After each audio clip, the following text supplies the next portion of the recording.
Trojan fans, welcome to another edition of the Peristyle Podcast on a Monday. I'm your host, Ryan Abraham, publisher of USCFootball.com, in studio with Mr. Triple Double, Connor Morrissette, right next to me. Good to see you, buddy. Good to see you. Pump. Yep. And India Otto back in the director's chair, going to try to keep us in line, producing the show, former USC women's basketball player. How you doing, India? I'm doing great. I'm excited. Let's get it going on this Monday. Yeah, glad to have you back. We've moved the days around of the show a little bit just because we're kind of coinciding when we can do House of Victory interviews. If you went over to USCFootball.com, we have the interview. What was the last one we just did that we just put up? What am I blanking on? Elijah Newby. Elijah Newby is up. It's all getting confusing. So it went up this morning, but we also did an interview with, so he's a former linebacker. We did an interview with Jane Walker earlier this morning. That'll probably be up during the week at some point. But make sure you're checking out our YouTube channel at Inside Troy. A lot of House of Victory interviews are going up there, and we put them up, obviously, on USCFootball.com as well. And these shows, we love to put them up. We're live on YouTube. Yep. We're live on Facebook. Ready to go. Yep. And we're recorded and across all the different podcasting platforms. So we appreciate all you guys listening or watching or whatever you're doing. And you know who else we appreciate? What?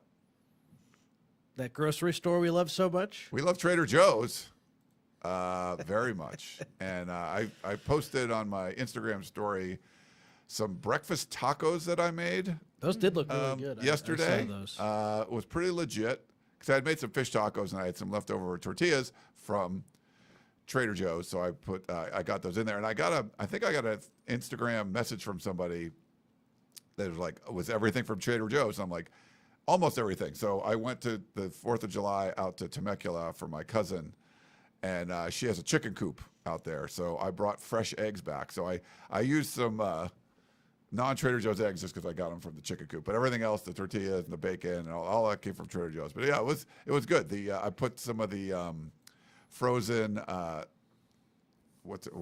hash brown patties you get from Trader Joe's. So I cooked a couple of those up and cut them in half, put them in the tacos, but legit. So yeah, mostly Trader Joe's, but I had the fresh eggs from my cousin's farm. So I was at Trader Joe's last night, picked up some pasta, some tomatoes, a lemon, some chicken, had a very nice meal. Nice. We love that. We love Trader Joe's. We love to hear from you guys. If you have questions, hey, it's a long off season, guys, but it's coming up soon. Was like 8 Saturdays left until USC football, I believe. You can email us if you have any questions, topics. You want us to talk about something during the offseason, we got a lot of time to do so. Podcast at USCFootball.com, or you can call or text. Send us a text. Leave us a voicemail. 424-254-9141 is the number. And if you got the Apple Podcasting app on your phone, I know India has it. I got it. Connor's got it. You can leave us a 5-star review. India, you should probably do that, by the way. You need to leave us a 5-star review. I will, absolutely, after we're done. Get in there. Leave us a 5-star review. If you have a question for the show, you can put it in there. We do love to hear from you over there. I think you can actually, on Spotify, leave reviews as well. So if you're listening on Spotify, check it out there too. But lots of ways to get a hold of us, lots of ways to listen to us. You know, we talk about what we want to talk about, but we love to hear from you guys and shape the topics of what we're talking about each week. Speaking of, what do we got, India? I mean, we've got another very exciting show on this fine Monday. We will be discussing and previewing the top 30 Trojans.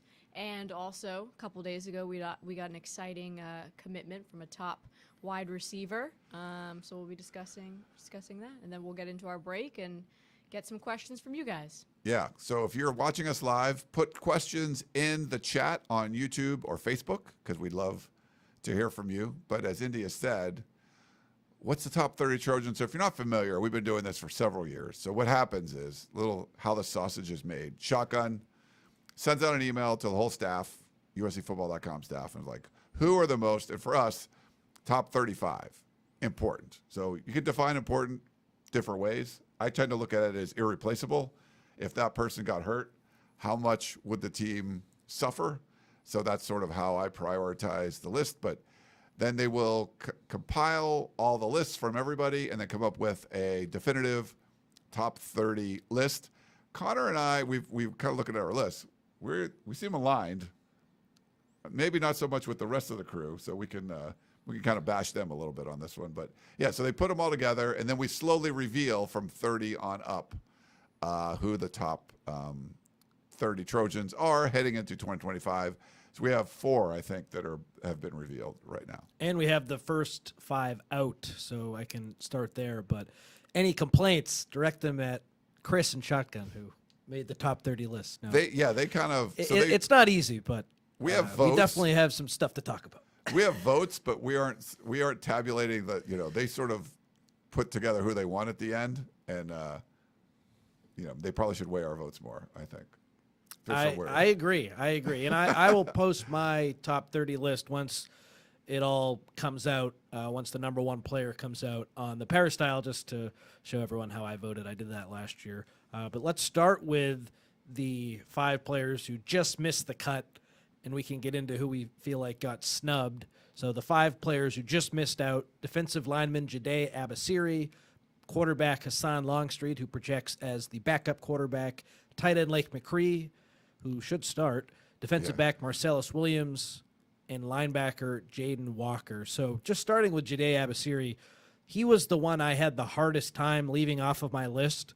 But if you just get into the middle of that defensive line, I think someone isn't going to play as much as we think, and Jade certainly could play a lot, and he could play on the edge as well. I don't see him being a starter in his second year, but there's just a lot of guys in the middle where it's Keyshawn Silver, Jamal Jarrett, Devin Tompkins, Jakeem Stewart projects to play there, Kobe Pepe. So someone is going to get lost in the shuffle potentially, and I'm not saying that's Jade for sure, but that's a big reason why I didn't have him in my top 30 to start there. I know you might feel a little differently, Ryan. It's because the depth there for the first time in the Lincoln Riley era is really, really good. So I think you could kind of even turn this into a positive, where a freshman who did play significant snaps last season for a first-year guy, maybe the one who just gets squeezed out a little bit due to depth, and that's not the end of the world when he has multiple years of eligibility remaining, but that was my rationale for having him not on my list. I actually had him at number 27. When you get down the end, it's tough. You're just making, kind of choices or whatever going through, but I did have him at number 27. There is more depth there. I tend to,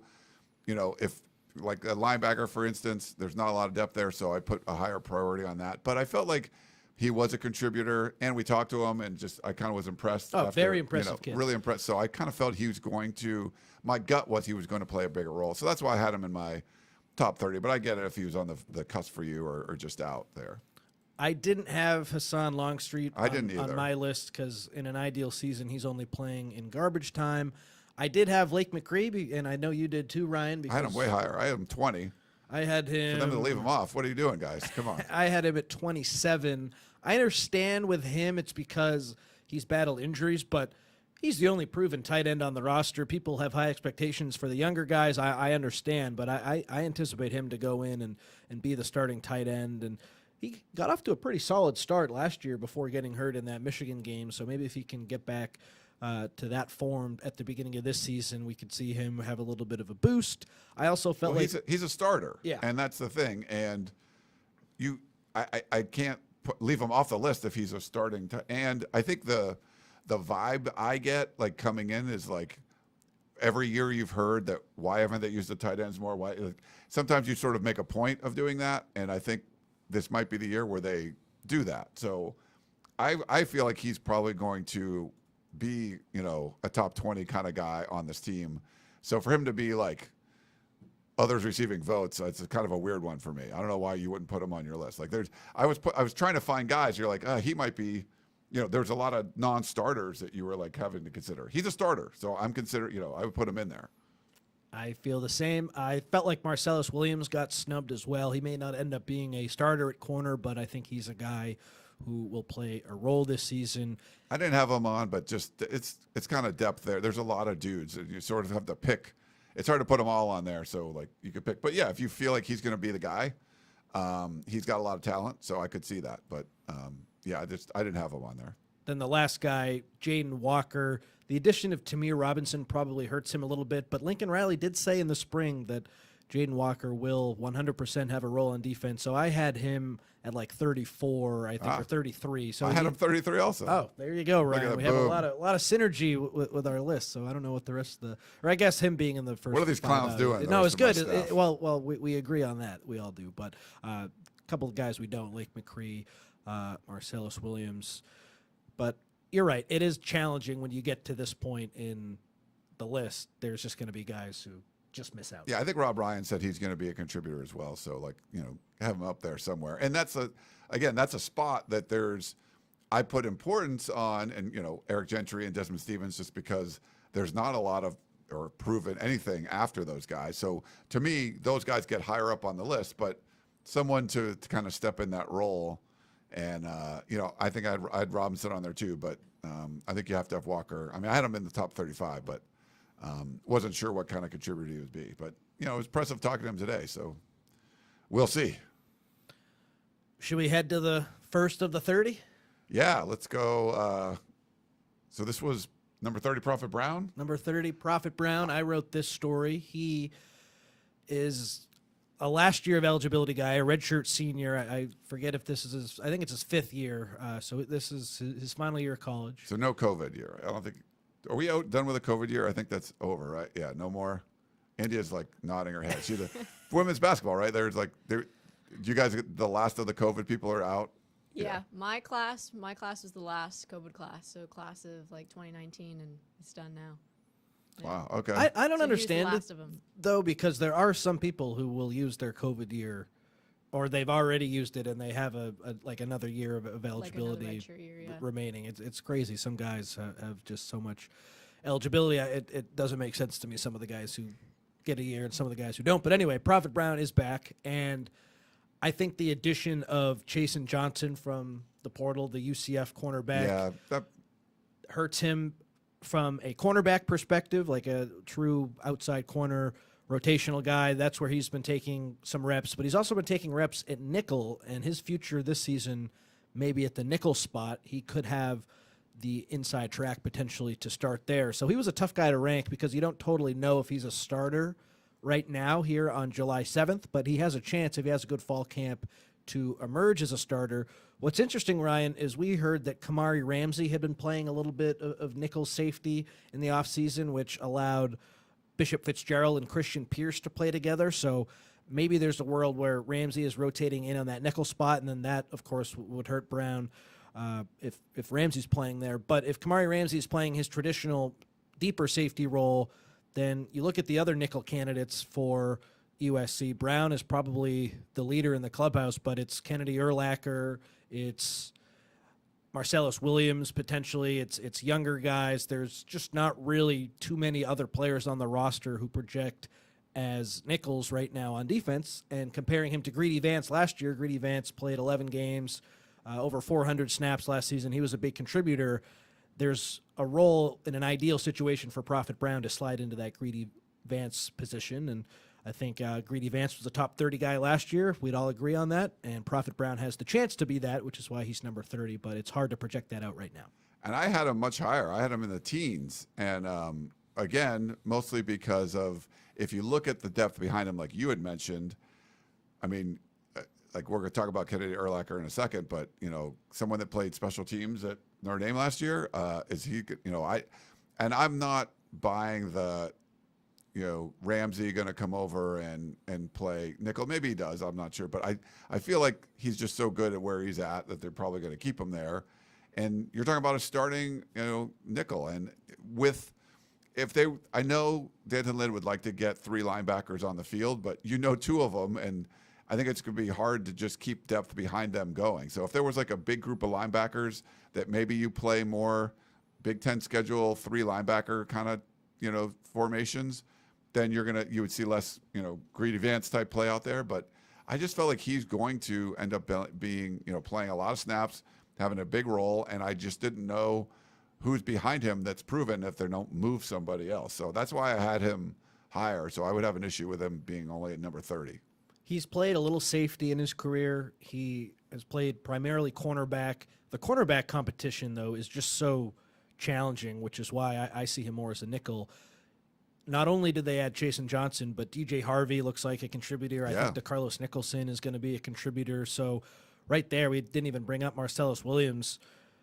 Is Prophet Brown the fifth cornerback then? Is he beating out Marcellus Williams and maybe he's the fourth? There's a world where he's just the ultimate depth guy, and if there's an injury, then he'll slot in at one of the positions. Kennedy Urlacher, maybe he has a big fall camp and he can unseat Brown to play some nickel. Urlacher, the staff may even like him more as a traditional safety. So as is always the case when we do these, there's just so many unknowns. But it does just seem to me like Prophet Brown makes the most sense to be playing that nickel. They've had him taking reps there for the last 2 off seasons. If he has a good offseason and good fall camp, like there's no real reason for me to see why he wouldn't be that, but we just have to see what it all looks like. I do think the fact that, so they brought in Greedy Vance last year to play that position. That was obviously not good for Prophet Brown. There's no Greedy Vance guy coming in this year where they brought in more experienced cornerbacks, so that would hurt Prophet playing corner, but they didn't really bring in an experienced nickel, so that makes me think he'll have a good shot. Yeah, I think you got a starting tight end in Lake McCree. You got to have him in there somewhere because it's a starting spot, and we're not sure who's behind. And you have a starting nickel, which your question, you don't really have any proven depth behind him if he ends up being the starting nickel. Yeah, I got to have him higher than number 30. Brown said in March, "I'm ready for my opportunity. I think this season is going to be a great time for me to take it and help this team win some games." So he's excited. He's ready. He's bought in. He was a guy who was a transfer portal candidate, someone who has this 1 year of eligibility left. If he didn't think he was going to play a role, he could have opted to leave. Chooses to stay. That probably bodes well for him as well. So he has confidence in himself, and he thinks that he can get the job done. So rooting for Prophet Brown. You always root for the guys who USC recruited out of high school and have stayed and battled. I think that's important. Yeah. All right. Who is up next there? I'm going to move over an inch. I think I was not quite in the middle. Oh, no worries. One of those. So 29 is Caden Chittenden, the kicker, transfer from UNLV. We don't have to spend a ton of time on the kicker, but good. The kicker is important. The kicking position, as we all know, can be the difference between winning and losing games. I don't really have a ton of analysis on Caden Chittenden, but he did have a good year at UNLV last year. The one concerning thing with him, and maybe there were some blocked kicks, but you look at his stats last year, he missed 2 kicks between 20 and 29 yards. He missed 1 between 30 and 39, 1 between 40 and 49, and then 3 from over 50. He finished 26 of 33, so a solid percentage, 78.8%, but he wasn't perfect. He was a freshman All-American. He certainly did have a good year, but some of those numbers make me scratch my head a little bit. So hoping for the best with him. But as we all know, when you come to USC, the pressure gets ratcheted up, and they've had some kickers the last couple of years who've really struggled. So we'll see if Caden can buck that trend. Any kicker thoughts, Ryan? Yeah, I put him at number 30. Just, it's like, okay, new guy coming in. What can he do? Freshman All-American's good. You like that. And then just, you need to be solid. I think for USC, they've just done a lot of special teams blundering over the last couple of years where you're just like, you're not helping yourself field position wise, whatever. I mean, everyone thought last year Zachariah Branch was going to be a big difference maker. And I think, I don't know, he might have had the yips, or it just didn't work. It wasn't working for him. So having a solid kicker that just, makes the kicks you need to make. And I think Dennis Litch was like that to start, and then things sort of fell apart a little bit. But, yeah, give him an opportunity to hit some long ones, but, be solid with the short ones. So I had him 30. I had him somewhere in the high 20s as well, because the kicker is important. I had him 26. Oh, a little higher. Okay. Just because that position, you can score points. Got to score points to Yes. win. He was 55 of 56 on extra points. I think a big reason why he got the All-America push was because UNLV had that high-flying offense with the guy who's now at Sac State, Marion. So people just saw his stats, and he, scored a lot of points, and that boosted him up. But some of the kicking numbers, it's kind of like, I don't know how you miss 2 between 20 and 29.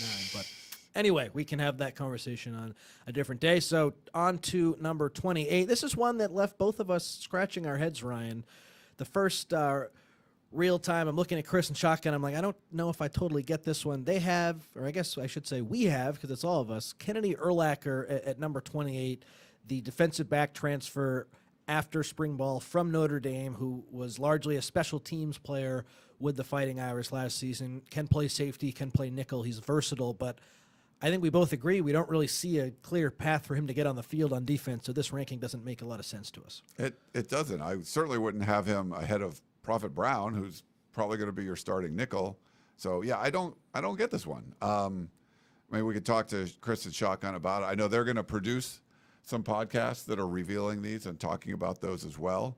I believe so, right? I think so. Yeah, I think that's their plan. Yeah, so they're going to do some podcasts, so maybe I'll have to listen to that and get their thoughts on what's going on there. But, with Kenny Urlacher, I think he could be a good player for USC, but there's nothing that he's coming in as a after spring transfer that makes me think he's the 20th most important Trojan going into the season.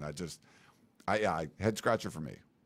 And he is a guy who projects, I think, more as a safety than he could play nickel potentially, but he was more of a true safety at Notre Dame. I think the depth chart at safety is pretty locked in where it's Kamari Ramsey, it's Bishop Fitzgerald at the other spot, and then Christian Pierce, who the staff seems to really like because Christian Pierce did such a nice job on special teams the last couple of years. They're ready for him to take that next step. And part of the reason why Kamari Ramsey was playing nickel at times, I have to imagine, is because that would allow Pierce to get on the field. So you already look, there's three pretty good guys for potentially two spots if Ramsey isn't playing nickel, and then Urlacher would have to win the job there. He is a guy who has a lot of years of eligibility left. I forget if it's 3 or 4. So he, by no means, if he doesn't play on defense this year, is he a bust or anything. He's a guy for the future. This addition to me was always more of a stash instead of a guy who you would expect to play. But just reading from, I think it was Chris who wrote this, there are rave reviews out of Notre Dame about Urlacher's instincts, football IQ, and tackling ability, the same qualities USC coaches note about star Kamari Ramsey. So he's already drawing Kamari Ramsey comparisons, I guess. Oh, okay. Those are big. And his dad, of course, is NFL legend Brian Urlacher. So that is another thing we have to note. But I don't know. I think the track record is the most important part and what guys have done on the field. And Urlacher just hasn't really done a whole lot. So that 28 ranking, hey, maybe he has a huge year and we'll have egg on our face, but I don't know if I see it here. For him to be on there, I didn't have Christian Pierce down until 35, but you have to have Pierce ahead of him. So he's your 4th safety, and you want him to be number 28. I don't know. To me, there's not going to be that important at that position because there is, the top end is so good, and then you've got some depth behind it, and you can move some guys around. So that's why I just didn't if you told me Kenny Urlacher wasn't going to play, I'd say that or play on special teams only. I'd say sure, that I don't think the season would be over or anything. So I don't get that one. Yeah. So and the most replaceable, he seems pretty replaceable this year. I had Pierce at 34, and then like you, I didn't have Urlacher at all. So look at this. We're we're aligned. Is it I think India would have been the same. India's on our vibe. Yes. I would have been right there with you. We should have you fill out a list too. I know you're kind of new to things. We could get your thought. Well, yeah. Now she knows some of the people there, but have Shotgun have India fill out her own. Yeah, and play along down the line. The last one here we have Prince Strawn, number 27, the Boise State wide receiver transfer. I'm okay with him at 27. I had him at 31 on my list just because I have no idea right now who that third wide receiver is going to be. It could be him, but it could be Zach Williams. It could be DJ Jordan. I'm not really sure. So Strawn could be a guy who's a riser, but I had him at 31. Where did you have him? I had him at 28. Okay. And but he was my third guy. And I do have a lot of if I had to bet on who's going to end up being the number 3 dude, it would be him. But the way I sort of thought about the list was I had 2 wide receivers in the top 10. I had Mekhi Lemon and Jacoby Lane as being the alpha dogs, the most important. But that means that if there's a huge crew behind them, I wasn't going to really single anyone out except one guy who I thought could be, if I had to guess who's going to be the third number, the number 3 guy. But there's a lot of dudes that you had mentioned. They're any one of them could sort of step up and play a big role. So I think in this case, it was more okay, I think he's going to be the number 3 receiver, but the top 2 are the most important for sure. And then there's a lot of guys that could fill in behind them, which if you're in a big group, that means to me, it's less important. You might end up being the a top receiver. Maybe you catch 13 touchdowns or whatever, like a Jacoby Lane last year. It's hard to say, but I'm not sure which one of those guys are going to emerge. So I just wasn't going to put any one of them all that high. Now we redo these later, and then if someone steps up and DJ or whoever it is, and they have a huge year, they're like, okay, that guy ended up being super important. But at this point, the top two are important, and then everyone else is kind of like there. You laid that out perfectly. Looking at Strawn's stats from last year at Boise State, he played in 11 games on offense, 25 catches, 304 yards, and 1 touchdown. As a true freshman in 2023, he averaged 22.8 yards per catch. He only had 12 catches, but he had a bigger number there. Last year, he was 12.2. The reviews after spring ball with him have been good. People are excited about him. He's 6'5". He's that lanky outside receiver that the Deuce Robinson replacement, if you will. So I do understand why people would be excited about him. I would just look at the numbers last year when, yes, it was Boise State with Ashton Genty, so they ran the ball a lot more than they threw the ball, but he wasn't as involved as I think if you're taking a third receiver from a group of 5 team, you maybe would want him to have a little bit more experience. But we all remember Dorian Singer from Utah from Arizona, and then he went to Utah after USC, having the huge game against USC, and I think we all thought he was going to be amazing, and then it didn't pan out. So just because Strawn doesn't have the track record of a number 3 receiver doesn't necessarily mean he can't be that at USC. He's a guy who's relatively new to football, growing up in the Bahamas, started playing later than a lot of other kids. So there's a lot to like with him, but I think it's fair to have him there when we don't know if he's going to be that number 3 guy for sure. So yeah. I thought you laid that out really well, where it's Mekhi Lemon and Jacoby Lane, and then after him, there's some questions. Just the way we sort of prioritize what we define as important. Yeah, I think we think about the same thing. And it's funny, the year we did Dorian Singer, I think I had him really high because I did too. We thought, you got Caleb Williams, he was the number 2 leading receiver in the Pac-12, and he's gonna work with the Heisman Trophy winner, and it just did not work. Like whatever the thing was, it didn't work. And you hope this one does. Prince George's story is great, like playing with have his sisters playing defense, and like they were trying to makeshift football down in the Bahamas and stuff, trying to get reps in. Like all that stuff is pretty cool. But it's just one of those things you get a feeling that this is going to work. Like him coming into the system, it'll work pretty well for him. And maybe somebody steps up and they become the clear number 3 guy. My bet is it's going to be on him. So that's just kind of why I had him where I did. Fans are really high on Tanu Kynes, but he wasn't an early enrollee, and I have a hard time seeing, even though he's talented, him winning, like being that third receiver to start the year. Maybe as time goes on, he could emerge, but Corey Sims was an early enrollee. He's someone we haven't really talked too much about. Can he get into the mix? Yeah. So, certainly a very fascinating positional battle after the 2 studs at the top of the depth chart in Lane and Lemon. So that'll be just one of the really fun stories of fall camp, I think. Who's going to separate themselves to get on the field and be that 3rd and 4th receiver? And you never hope for injuries, but if, God forbid, something happens, is there someone on this roster capable of stepping up and filling the role left by Lane or Lemon? Last year, it was just a lot of inconsistency behind those 2 guys. So that is going to be a big storyline. And just talking about this is getting me excited for fall camp. For sure. And the Hines thing is interesting, I think, because I think a lot of this, the people hyping him up, and I didn't watch too much of what he was going on, but for Kyle Whittingham to say he would have been our number 1 guy. So that's Zach Williams. I'm sorry, Zach Williams. Yeah, sorry. No, Hines, a lot of names. Hines, yes. Hines I saw in Hawaii. Yes. Sorry, I screwed that one up. But yeah, so yes, you could have been Utah's best receiver, and we'll see. He might have a big role too, but it's hard for me to project at this point, just because he would have been the number 1 receiver in a not great passing offense on a team that finished 5-7. So I think that's what Utah ended up finishing. They're done with Cam Rising era now. They're going to try and go in another direction, which is great. But we'll see. I think there are some USC people that are really high on him. But yeah, I don't know. I'm kind of backing Strawn until I'm proven otherwise. Understandable. I had Zach Williams at 32, so Strawn at 31. One of those guys I think will emerge and be a real difference maker for USC. But as I said earlier, is there a freshman who could come in and someone who we're not expecting, or maybe DJ Jordan takes a leap? So we'll have to see on that. And then that just about wraps up where we're at. We don't want to move ahead of the countdown on the website, so we've gone up to 27 on the website. RJ wrote the Prince Drawn story. I will have number 26 tomorrow, so be on the lookout for that coming up tomorrow. And I think we're going to have one per day until we run out. So we'll definitely have some disagreements at the top of the list, because I won't spoil anything, but I think there's one position that has to be number one, and for whatever reason, the last 2 years we have not put it there, so I disagree with that. Yeah. I don't know, India, what do you think about that? You know, as a former athlete there, you're like, man, they're just talking about these people like cattle or something, like ranking them and stuff. Like, who knows? Who knows is going to be good? But yeah, I mean, I think it's interesting. That's why you compete,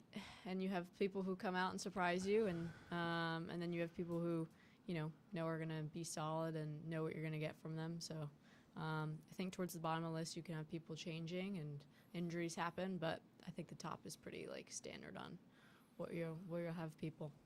And what's fun about the top is you can get into a big debate about having a guy like 4 versus 5. It's like, no way is he more important than this guy, and because it's such a big ranking, we can get into that. It's fun to pretend to be on First Take sometimes, and do these debate shows. I like that. And like if you look at misses that we've had, and boy, have we had some misses. I mean, I don't know if you the whole Bear Alexander thing last year. Like, you could argue that USC wasn't very deep on the defensive line, and he was going to be a very, very important. Someone might even had him like number 1 or something. I think he was number 1 on our freaking list. He might have been, and which was not good. Was not a big contributor, and obviously transfers out. And now, did it hurt USC to have a 275-pound Vanderbilt transfer like bulk up to 295 and be like your anchor in the middle? Like, yeah, like that's, you would have loved to have Bear Alexander in that role, and you end up sort of piecemealing a defensive line together.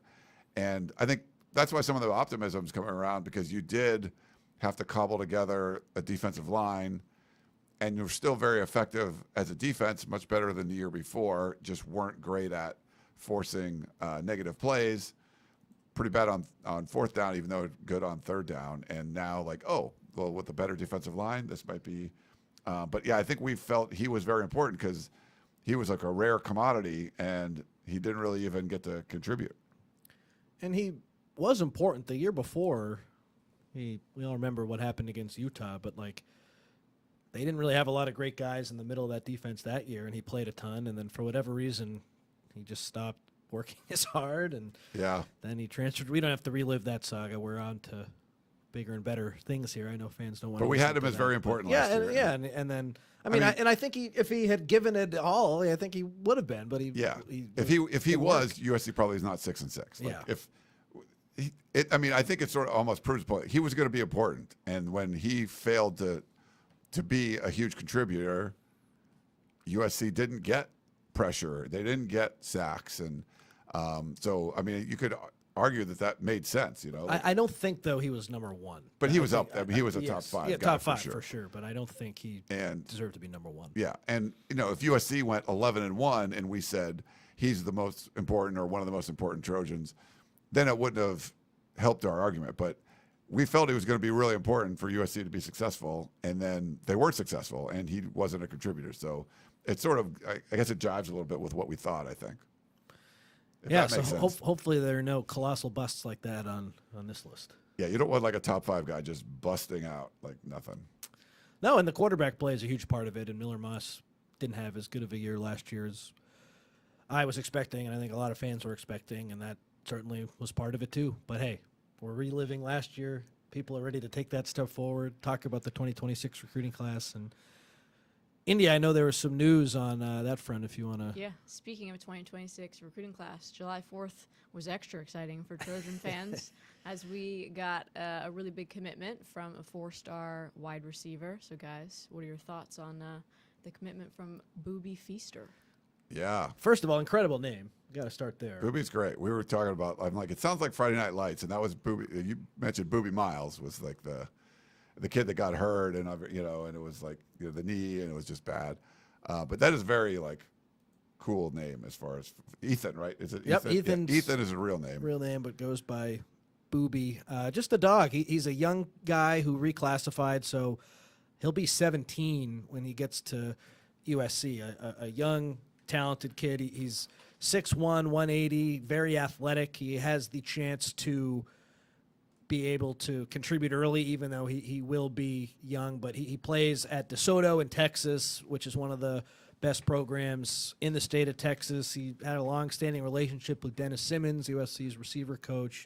USC needed sort of that big-time receiver prospect in this class. We all like Trent Mosley, but I think getting a consensus top 50 guy and in the 24/7 Sports Composite, he's the number 40 receiver, or excuse me, number 40 player nationally, number 4 receiver in the nation. That's another statement in this 2026 class that USC is really going for it. So very excited about that addition, and we don't expect too many more ads. USC, it looks like we'll get an offensive lineman here, Brett Collegier, coming up, but after that, I don't think there will be too much more moving pieces until signing day. Maybe a safety, maybe another tight end, but Feaster is going to be one of these final big wins in a whole long line of big wins for USC on the trail so far. And a lot of opposing fan bases will say, well, USC, these guys will flip. They're not signed until signing day, but with the revenue share stuff, a lot of these guys are locked in on NIL deals, and that's a huge part of it, where if they do decommit, they would have to pay a lot of that money back, and that opens up a whole new can of worms. So I don't anticipate too many decommitments, maybe 1 or 2, but in terms of these premier players, and Feaster is certainly one of those, I would be very surprised if he jumped ship here. USC, Ryan, we always talked about wanting to be on the cutting edge and doing the recruiting stuff differently and taking advantage of the rules that are in front of them. And I mean, what a difference a year makes, because they were totally not doing this a year ago, 2 years ago. Like, the fact that they're taking advantage of the House settlement, we're on the cutting edge with this. Like, the freaking Oklahoma athletic director is about to resign because of how poorly he managed this whole transition. The fact that USC is on the cutting edge with this is so significant, and it was not happening before. So that just a tip of the cap to the admin at USC right now for what they're doing in that 2026 class. It's very, very significant. Yeah, they're holding on to that number 1 spot. Notre Dame's coming on strong. I think Georgia or Alabama or something.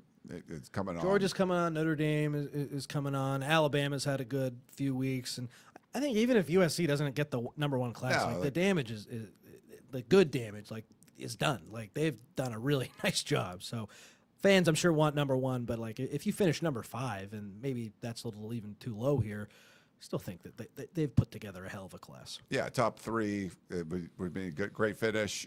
Just where you can do there. And I agree. I think coming into this, you needed your athletic director, Jen Cohen, to have a plan to navigate, this new era where revenue share was going to be a part of it.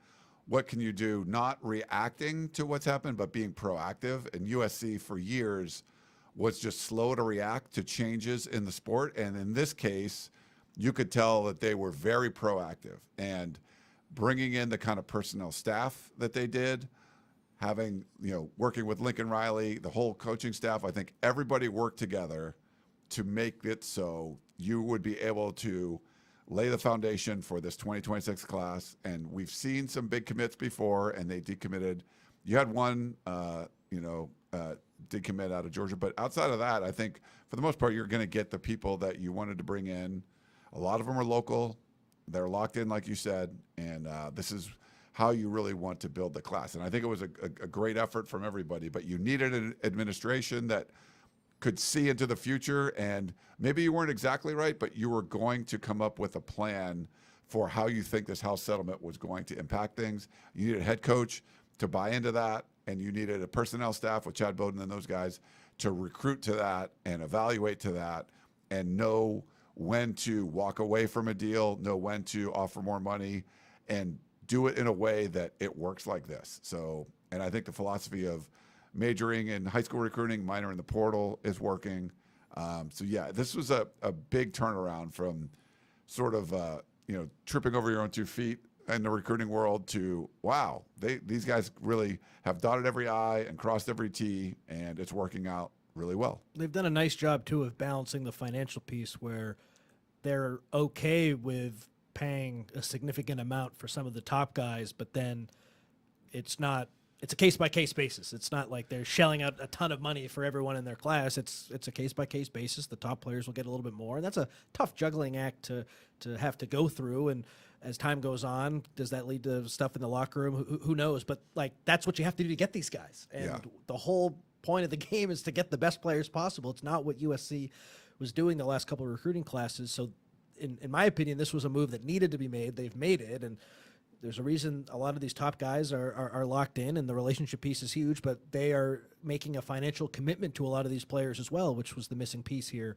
over the last couple of years. Yeah, I think the financial aspect of it is obviously really important, but not just spending money, but spending money in the most efficient way possible so you get the most bang for your buck. Are you going to overpay for a Mark Bowman?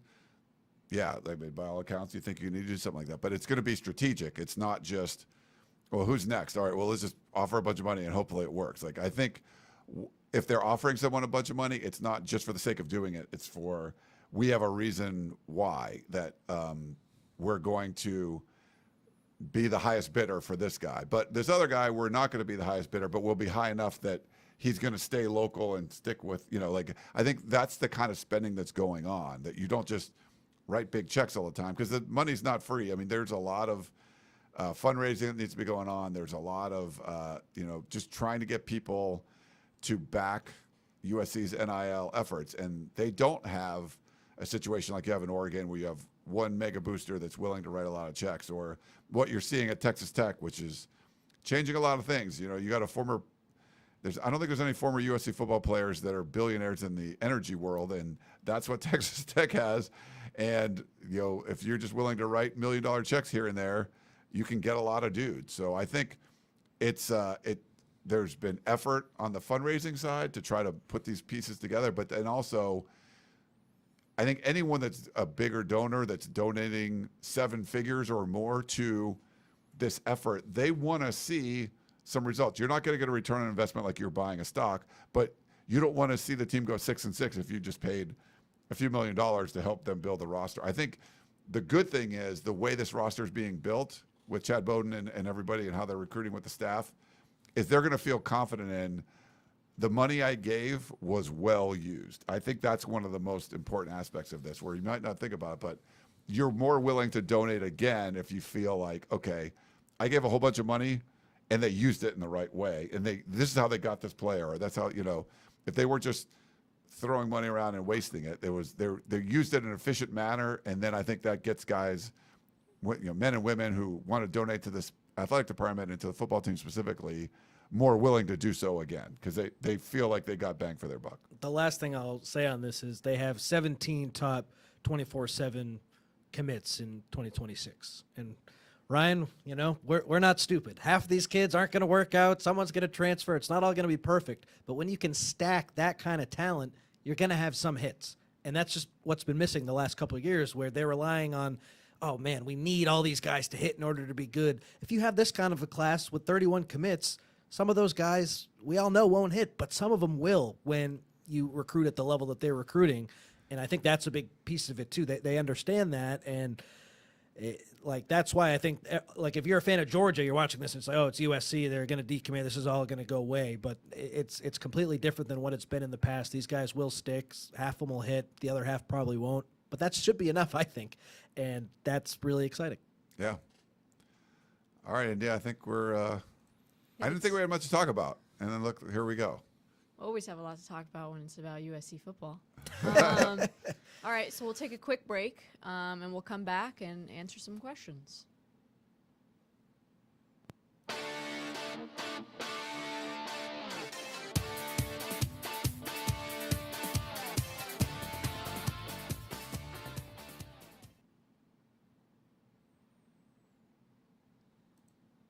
All right, we're back.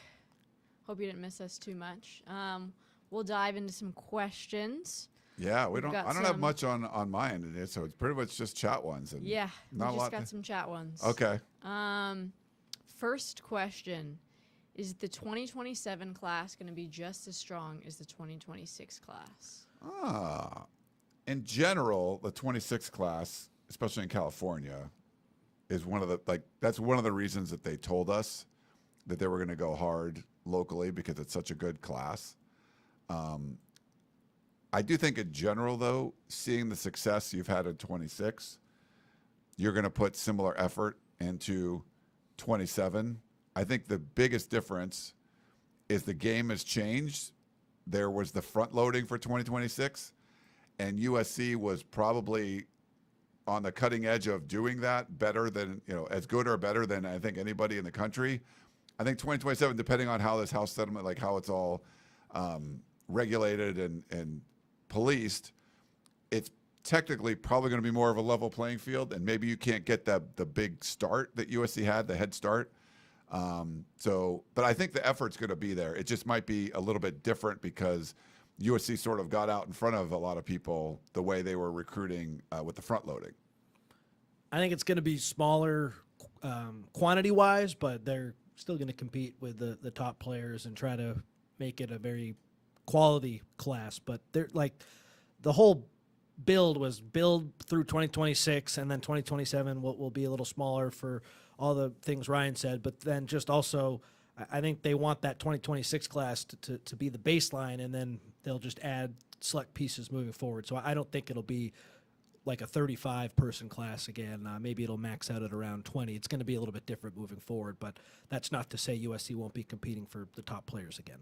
In general, do you think that California, the players for 2027 are on par with what you've seen in 2026 or just a little below? Like, what overall do you think? The defensive backs are really good. Danny Lang is a really good cornerback, and he's not even ranked that high. So it's pretty. It's early for that stuff too, but yeah, it's pretty good. But the defensive backs definitely stand out. I mean, Duvae Williams, Aaron Washington, Juju Johnson, and Danny Lang, and then Honor Johnson are three terrific defensive linemen. Everyone who I just mentioned, except for Lang, is in the top four.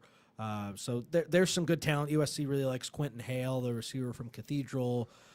They've seen George Toya, the defensive lineman. I don't think it's as deep as 2026, but I still think it's pretty good and probably better than it's been the last couple years as well. Okay.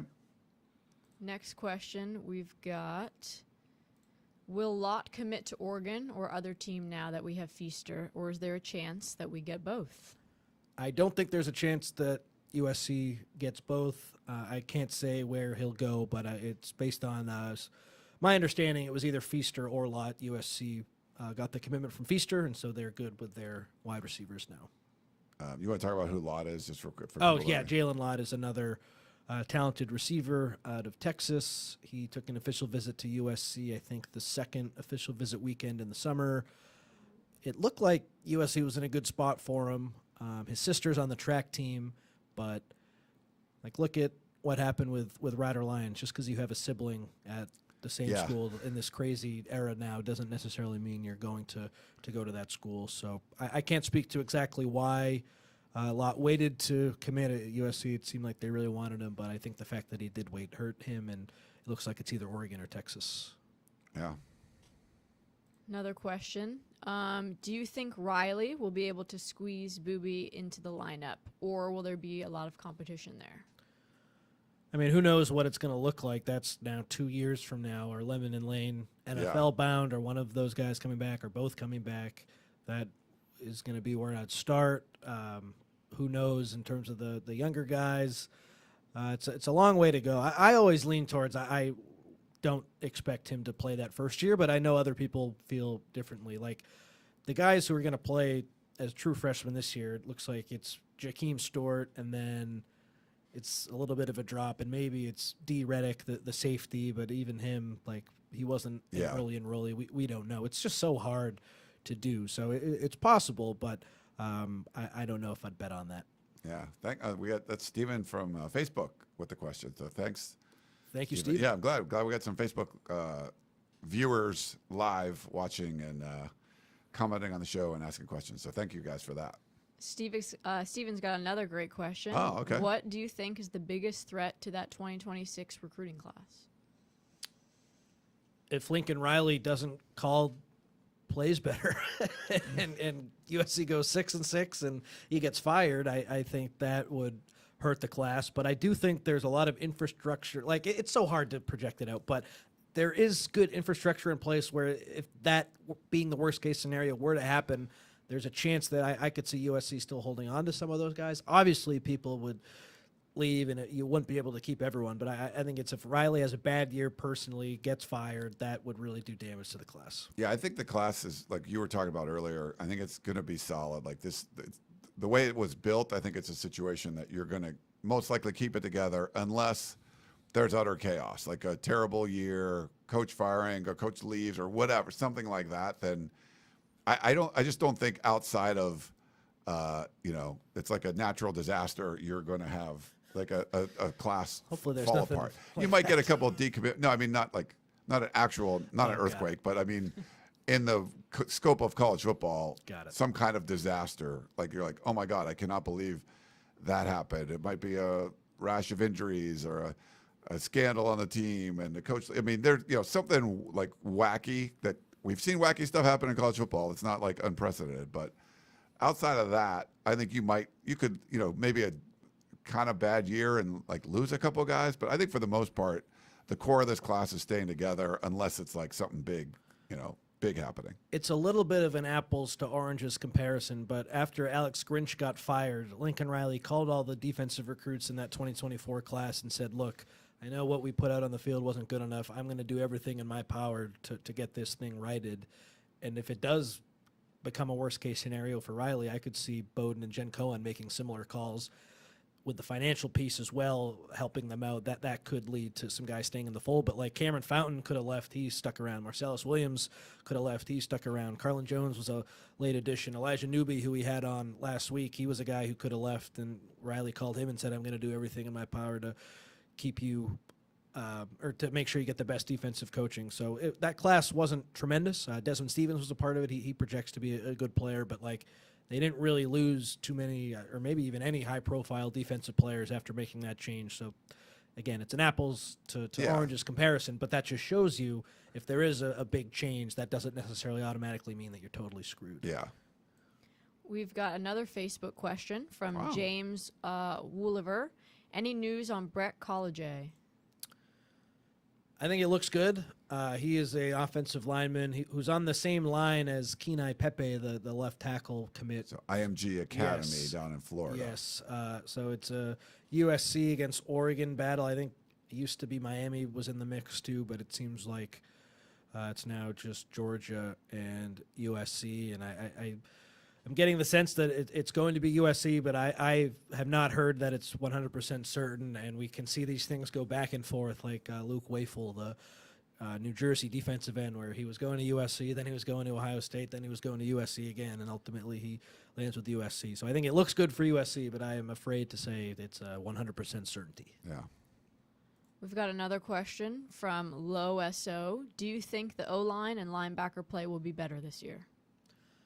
I'm pretty confident the linebacker play will be better. Hopefully Gentry can stay healthy. He's such a big piece of the puzzle because when he went down last year, then USC was relying so much on Cobb and Easton Mascarenas Arnold, who, to their credit, played a lot, but I don't think either of those guys were quite as effective as fans wanted. So if Gentry can stay healthy, yes, because if for whatever reason he's not available, then you're relying on Desmond Stevens, who we all like, but he's a first-year starter, and then maybe it's Tamir Robinson, Jaden Walker. There's just not a ton of depth there, so I think that really depends on Gentry. But I do like Desmond Stevens' makeup, and I think he has the chance to be special. We'll see if it's this first year, if it's going to be more down the line.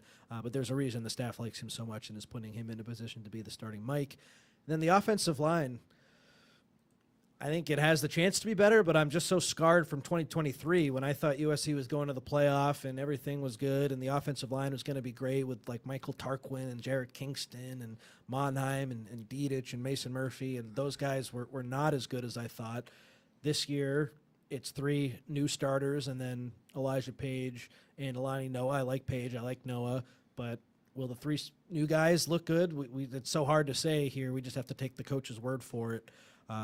And what are they going to say? Like, yeah, the offensive line hasn't been good enough. No, everyone's talking up the offensive line. We have heard the defense in some of these scrimmages from the spring was doing a really good job. So I'm cautiously optimistic, but I don't think it's fair to say, like, oh, they're definitely going to be really good. We have no idea. Yeah, I think on the offensive line you have a chance. I do like Jean Reed a lot. I just think he's going to help out in the middle of that line. But it's one of those things. I think USC needs to be better there. Different coaching there. I think there's a good opportunity. And I think on the linebacker side, just having a better defensive line in front of them, I think is going to help a lot.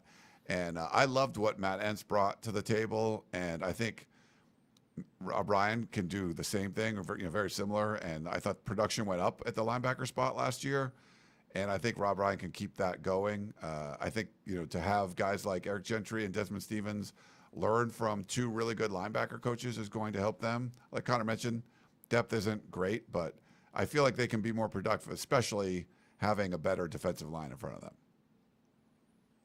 We've got another question from Facebook, Stephen Conroy. Thank you for all your great questions. Yeah. He says, do you think the Pac-12 is done adding teams? If not, who do you think are their top candidates? P.S. Who is Texas State? LOL. Texas State's kind of up and coming. They needed one more football school to be 8. Like, you needed to be a real conference. They got like the 2-year grace period after everybody bolted. I think right now you're just competing to be like the best group of 6 now or whatever it is. And I think the Pac-12 wants to consider itself like a Power 5 league, but it's just not. So I'm not sure who would come in next. I think there was like Memphis talk, UNLV talk, and stuff like that. But Texas State ends up being that team. I think that gets them to the 8 threshold. They have Gonzaga, which is cool. Like they could be a better basketball league than they are of a football league. I think they definitely are. Yeah. So it's good. I mean, I have all this Pac-12 swag. Like half my water bottles are Pac-12. Like we've got so many years of going to Pac-12 media days that we got all this stuff. But yeah, I know Canzano and Wilner had Teresa Gould, like the commissioner, on. I believe she's commissioner of the Pac-12. Is that right? Yeah, yep. I think that's right. I haven't listened to it yet. That was from a few days ago, but I still try to keep tabs on that stuff. But I don't think they're anything close to a Power 4 league. I mean, you got the top 2 that are in a whole nother stratosphere, and then fight over the Big 12 and ACC. I just don't think anything below that is close to being, they're not, to my opinion, they're not Power 5. No, I don't know if they're done adding teams or what's going on with them. It's sad, but I think like most of college football media people, like now that USC doesn't play them, I don't really pay attention to anyone in that conference, so not really sure. Yeah. We've got one last question. Okay. From Jeff. Ryan, are you doing a meetup in Omaha or Lincoln for the Nebraska game? Oh, yeah. Yeah, so we're planning on doing a meetup every stop on the tour for USC. So there'll be 2 probably in Chicago for Notre Dame, and I think it's Illinois. And Purdue, I believe we fly into Indianapolis. So I think that's the most common thing. So we'll do one there. We fly into Omaha. I think it'll probably be in Omaha. Because I think Lincoln's a really tough place to stay as far as like game weekends and stuff. There was a little complication. We booked a flight that I think we were supposed to land at like middle of the afternoon, and our flight got changed to like landing at 6 p.m. So that might be a little tougher to kind of get together. But maybe Chris can set it up first, and then we'll meet you guys there. But yeah, we plan on we booked all our flights. I booked all of our flights. We'll be at all the games. And every Friday night, we plan on having a meetup. They've been a ton of fun if you've been able to travel to games, or if you're local. Like Blackie Chan he's a Minnesota guy. He came to our meetup in Minneapolis last year. So some of the people are local or whatever. That's worked. But yeah, we plan on every Friday before road games to having these meetups. We did one in Eugene 2 years ago, or in Portland. What was that brewery? It was a brewing. I can't remember. Forget you got a I really got a hat cool from there. Yeah, I got to get my hat's a little run down from 2 years ago, so I might get another one. That place was awesome. It was a really cool place. So yeah, and the Theory Bar in Chicago we did 2 years ago for Notre Dame, and it was amazing. We had that place packed. We'll do it again. Maybe just because when I walked in, everyone was like shouting my name, which was hilarious. But we went and got deep dish pizza, and then came in there. Wait, were you there that one or no? I was celebrating my dad's 60th birthday, so I was in Chicago, but I wasn't at that one. Oh, okay, yeah. But it was a lot of fun. So yes, we'll plan on going back. Probably the places we went to before, if it worked, and it did. So we'll ring those people up and do it again. But yeah, they're a lot of fun. If you travel to road games, definitely come out, say hi, have a beer with us, and talk about football heading into the whatever game it is. Jeff's excited. He says, "See ya in Omaha then." And we've got one last question. Oh. Just Hail trickled Mary. in. Hail Mary. Low SO again says, "I may be moving to Idaho. Any advice? I've never been." Have you ever been to Idaho, Ryan? I've been to Moscow from Washington, going to a Washington State game. Like you can go across the border. Like Moscow's right there. I might have stayed in Moscow for one of the games or something. Have I been? I've been to Montana. Actually, No. I think I've been to Sun Valley, actually, but I didn't ski. I just kind of stayed at the house, so I didn't really get to see much of it. Yeah, it's So I guess pretty. I have been. Eat potatoes? I don't know. I'm not sure. I don't know much about. Yeah, I don't know for the right people for that. Yeah, and I know Jamie put in there no South Bend meetup. No, we're not.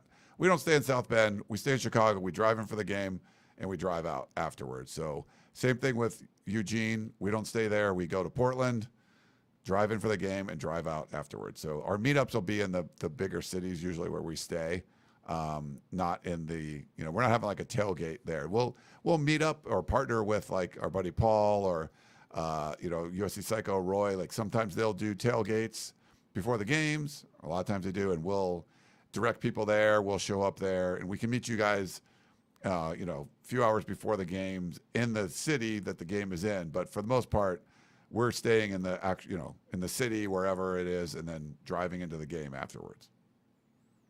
If that makes sense. That makes sense. That's all the questions we've got. Sweet. Well, great stuff. Again, India, nice work. She's you. I'm learning on the she's fly. crushing it. And there's I think someone asked about like how's your transition going? Oh, did they? Yeah, Oh, there I was missed a. it. My transition has been great. I played basketball, if you guys don't know, at USC for 5 years, class of 2019. I came in with Coach Track and his staff, and then Lindsay Gottlieb and her staff came in. I think it was my sophomore year, and was with her for 3 years. She's amazing. And so, yeah, it was a great 5 years. I took my COVID year. We won the 2024 Pac-12 championship, the last penultimate championship, which was fun. And then this past year, I was the coordinator of player engagement with the team. Had a lot of fun in a new role, a new position, and kind of seeing the other side of basketball outside of being a player. And so I had a great time, and it was just a one-year position. And I'll still be at all the games and supporting the team. And I'm excited for what's next. And we're still figuring that out. And Ryan has been great. It's been fun interning this summer here. I had a journalism degree at USC, so it's been fun kind of putting it to work. And I've had a great time, and it's been great. Yeah, it's been awesome having you on board helping out. Appreciate you guys. It's great. Yeah. So we appreciate you coming on and, hopefully helping you transition into the real world. It's a whole different. It is funny if you know any student athletes. It doesn't even have to be, just if you were a student athlete, what you rely on from the school, like, oh, my dentist, you did never hear about that stuff. And I've talked to a lot of people that actually work in sports media now that when they played whatever sport they were in, it was just hard to go from like all this stuff is like scheduled for you, Yes. and then you have to do it all on your own. And you're like, wait, what? That's the hardest when's my part. dentist appointment? Well, you have to Yep. make it. Like, what? I have to? That's literally the hardest part is like my entire life was so routine based, and then I was like, wait, I have to create the routines now? Like every single minute of every single day was laid out for me. And you have doctors making appointments for you and all those kind of things. And now I'm like, wait, if I want a massage, I have to make my own appointment and I have to pay for it. So it's been really cool. But yeah. Where's the smoothie bar? Like, Exactly. do I walk up and just grab When I gotta one? Like, pay? Yeah, no, it's what is nuts. this place? Yeah. But it's Awesome. been fun. Cool. All right. Well, everyone, hope you guys enjoyed that one. We'll keep going on. We'll probably be another early game preview, and then we'll keep each week sort of talking about some of the players that are coming off the top 30 list. But if you have some topics you want us to talk about, we got a bunch of recruiting questions today, so that was cool. We got to talk about that a little bit. Just email me, podcast@uscfootball.com. Let us know. You can, whatever you want, like any kind of like, hey, here's an off-season topic I'd like for you to discuss. So we love doing all those things. We love hearing from all of you. Love talking with Connor. Love talking with India. And everybody out there, in USC world. Thank you so much for tuning in, and we will talk to you next time.